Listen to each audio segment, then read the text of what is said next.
आजकल देखने में आ रहा है कि जनता सोचती है कि गायनेकोलॉजिस्ट अधिकतर डिलीवरी ऑपरेशन से करती हैं तथा जानबूझकर नॉर्मल डिलीवरी का प्रयास नहीं करती तथा इसका कारण भी जनता के मन में जो है वो है कि गायनेकोलॉजिस्ट अधिक पैसा कमाने के लिए ज़्यादा ऑपरेशन कर रही हैं। मैं डॉक्टर कुसुम सिंघल, कंसल्टेंट गायनेकोलॉजिस्ट ग्वालियर, आपकी पहली बात से पूरी तरह सहमत हूँ कि आजकल ज़्यादा डिलीवरी ऑपरेशन से हो रही हैं, लेकिन इसका कारण जो आप लोग समझते हैं कि अधिक पैसा कमाना है, वह आपकी बात पूरी तरह निराधार है। मैं आपको वो कारण बताना चाहती हूँ जिसके कारण गायनेकोलॉजिस्ट को ज़्यादा डिलीवरी ऑपरेशन से करनी पड़ती है। जैसा कि आप लोगों ने महसूस किया होगा कि आजकल साधारणतः बहुत सारी बीमारियां पहले की अपेक्षा ज़्यादा हो रही हैं, जैसे कि ब्लड प्रेशर घर घर देख लो, डायबिटीज़ घर घर देख लो, किसी के किडनी में स्टोन हो रहे हैं तो किसी के गॉल ब्लैडर में स्टोन हो रहे हैं, तो कैंसर इतने अधिक होने लगे हैं कि हर चौथे घर में एक कैंसर का मरीज़ मिल जाता है। किडनी की बीमारी इतनी ज़्यादा हो गई है कि हर 10 घर में एक मरीज़ को किडनी की बीमारी हो रही है। तो क्या ये सब बीमारी डॉक्टर तो नहीं दे रहे? ये सब बीमारियों का कारण है हमारी बिगड़ी हुई जीवन शैली या हमारी लाइफस्टाइल। अब लाइफस्टाइल हमारी कैसे बिगड़ गई? पहले जो हम लोग खाना खाते थे वो शुद्ध एवं सात्विक होता था। खूब सारे फल खाते थे, खूब सारी सब्जियां खाते थे, घर का बना हुआ शुद्ध भोजन खाते थे। और आजकल जब तक बाज़ार में खाना नहीं खाएं तो हमारी शान में धब्बा लग जाता है। फ़ास्ट फूड तो ज़रूर खाना है, मैकडी का जाने में हर हफ्ते ज़रूर जाना है। बच्चे कहते हैं संडे को बाहर का खाना खाना है, पिज़्ज़ा तो घर में ज़रूर आना है।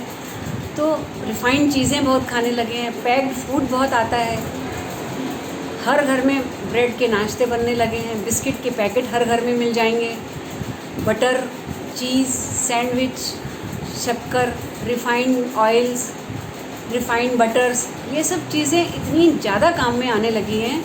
और इन सब चीज़ों के ऊपर से सोने में सुहागा है जो मिलावटी खाना है। दूध हम सोचते हैं कि हमारा बच्चा दूध पी रहा है, हमें यही नहीं पता कि वो दूध पी रहा है या मिलावटी जहर पी रहा है। हर चीज़ में मिलावट है। बाज़ार से हम मसाले लाते हैं वो मिलावटी हैं, बाज़ार से हम जो भी चीज़ लाते हैं पकी पकाई या तैयार की हुई वो सब मिलावटी अधिकतर आ रही है। तो ये जो लाइफस्टाइल है जिसमें कि हमें यही नहीं पता कि हम क्या खा रहे हैं। और फिर मोबाइल का यूज़, सबके हाथों में मोबाइल है, रात में अपने हाथ में मोबाइल रख के सोते हैं, उसका इतना ज़्यादा रेडिएशन हमारे शरीर पे पड़ रहा है कि उसके कारण से इतनी सारी बीमारियां आ रही हैं। तो आपको नहीं लगता है जो इतना बड़ा आदमी या औरत है वो इतनी सारी बीमारियों का घर बनता जा रहा है, तो जो गर्भ में पल रहा है नाजुक सा बच्चा है वो क्या इन चीज़ों से इन्फ्लुएंस नहीं होता है? बिल्कुल हो रहा है।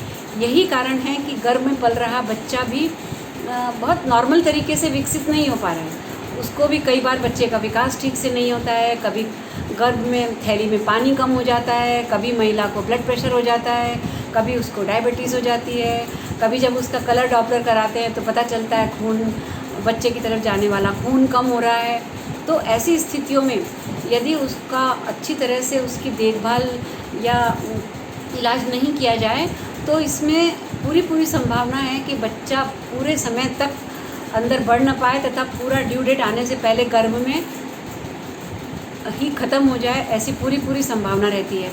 और यदि गर्भावस्था पूरी आ जाती है और डिलीवरी का समय भी आ जाता है तो भी कई बार इस तरह के बच्चे लेबर पेन्स को झेल नहीं पाते, उनकी पॉटी छूटती है या उनकी धड़कन बिगड़ जाती है।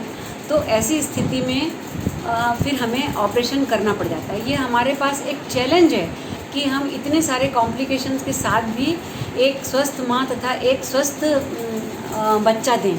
तो ऐसे में हमें नियमित रूप से महिला की जांच करनी होती है और नियमित जांच करने के साथ साथ हमें कई सारे टेस्ट कराने पड़ते हैं ये जानने के लिए कि कोई कॉम्प्लिकेशन तो अंदर नहीं हो रहा है। और यदि वो कॉम्प्लिकेशन अंदर हो रहा है हम उसे पहचान लेते हैं, और जब हमें लगता है कि पूरे समय तक बच्चे को रखना खतरनाक हो सकता है तो हम उसकी डिलीवरी समय से पहले करवाते हैं, जिससे कि हम एक जीवित स्वस्थ बच्चा माँ को दे पाएँ।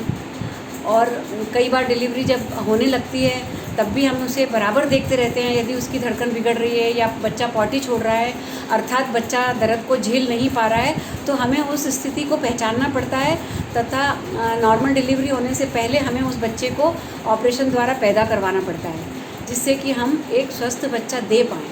तो ये एक चैलेंज हमारे सामने है, स्वस्थ बच्चा और स्वस्थ माँ देने का। इस बिगड़ी हुई जीवन शैली के साथ इसी चैलेंज को पूरा करने के लिए हमें कई बार ज़रूरत से ज़्यादा महिलाओं के ऑपरेशन करने पड़ रहे हैं। एक दूसरा बड़ा कारण जो अधिक ऑपरेशन होने का कारण है, वो ये है कि जब पहली बार में ऑपरेशन हो जाता है तो दूसरी बार में 1 से 4% खतरा होता है कि पुराने ऑपरेशन के टाँके बच्चेदानी में खुल जाएं। और यदि वो टाँके खुल जाते हैं तो ऐसे में जच्चा और बच्चा दोनों को खतरा हो जाता है।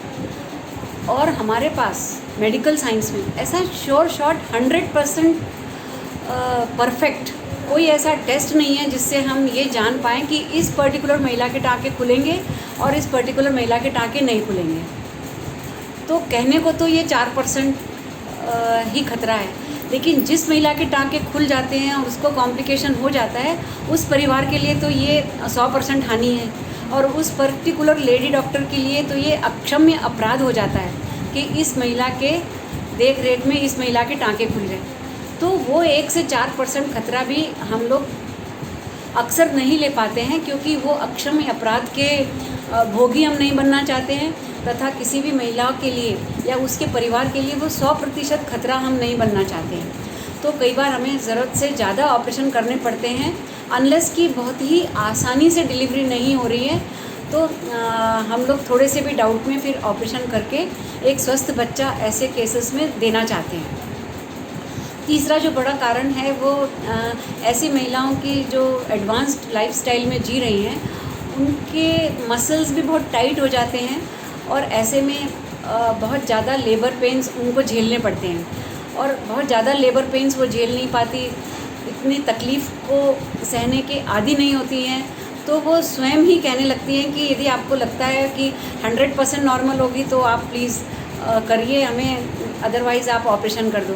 तो 100% डिलीवरी की गारंटी देना डिलीवरी होने से पहले ये एक ऑलमोस्ट नामुमकिन सी गारंटी होती है। तो ऐसे में जब वो सहन नहीं कर पा रही है और बार बार ऑपरेशन के लिए कहती है, तो ऐसे में कई बार हम लोग भी गिव अप कर देते हैं और फिर हम भी ऑपरेशन के लिए तैयार हो जाते हैं। और जो चौथा एक कारण है वो है कि लोग सोचते हैं कि सरकारी में तो ज़्यादा नॉर्मल डिलीवरी होती है और प्राइवेट में ज़्यादा ऑपरेशन होते हैं, फिर ऐसा क्यों हो रहा है।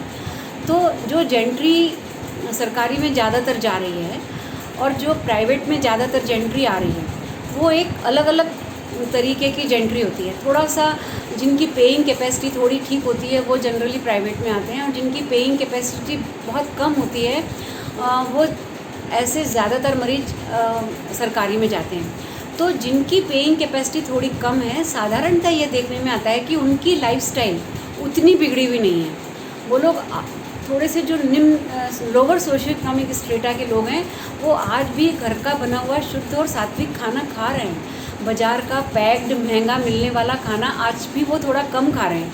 आज भी वो घर में बना हुआ खाना खा रहे हैं और बहुत ज़्यादा एडल्ट्रेटेड फूड नहीं खा रहे हैं। उन लोगों का खाना ज़्यादातर बेहतर है क्योंकि वो खुद बना के खा रहे हैं या उनके सामने बना हुआ या सामने निकला हुआ दूध उनके यहाँ आ रहा है। तो उनका लाइफस्टाइल, और वो मेहनत भी ज़्यादा कर रहे हैं, तो उनकी लाइफस्टाइल, जिन महिलाओं की लाइफस्टाइल थोड़ी सी बेटर है, उनमें इस तरह की बीमारियां, इस तरह के कॉम्प्लिकेशंस, पानी कम होना या बच्चे का विकास कम होना, वो थोड़ी सी कम होती है। हाँ, उनमें एनीमिया ज़्यादा होता है, ये तो 100% है कि जो लोअर सोशियो इकोनॉमिक स्ट्रेटा के लोग हैं उनमें एनीमिया के से रिलेटेड कॉम्प्लिकेशंस उनमें ज़्यादा होते हैं, पर एनीमिया ऑपरेशन का कारण नहीं होता है। तो इसीलिए इन वर्ग की महिलाओं में नॉर्मल डिलीवरी थोड़ी सी ज़्यादा होती है। तो मेरा हाथ जोड़ के आप लोगों से ये रिक्वेस्ट है कि सभी लोग एक नॉर्मल हेल्दी लाइफस्टाइल को अपनाएं और शुद्ध व सात्विक भोजन करें।